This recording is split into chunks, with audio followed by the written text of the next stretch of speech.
गोटे वार्ता देवी टिके मो पुरपल्ली रे जणई दे आउ ए लोकनाथ कर बंचीबेनी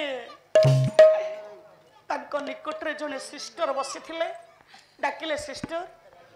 मोर तो हस्तपदा चलुनी ना ना आपण खंडी कागज और पेन टिके आनंतु निश्चिंत निश्चिंत आणुछि मु टिके जीवनिका लिखिबी ए कोइली हाथ रे मु टिके देबी सिस्टर जनक कागज खंडे पेन धरिले हला लोकनाथ कर डाकिले ए कोइली आ सुन सुन जय जय ओडिशा प्रदेश रे कहि दे आउ ये लोकनाथ कर बंचीबेनी कोइली ओडी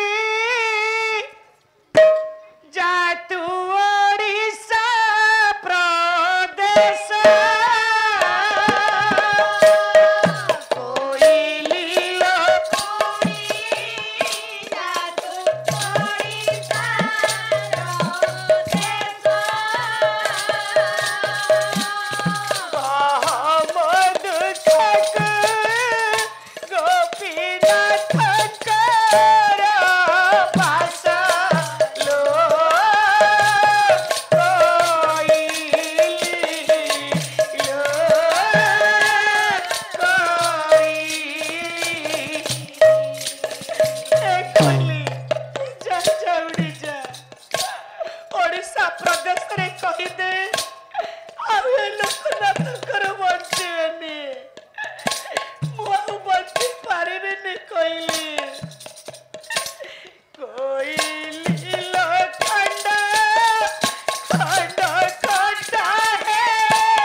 अच्छी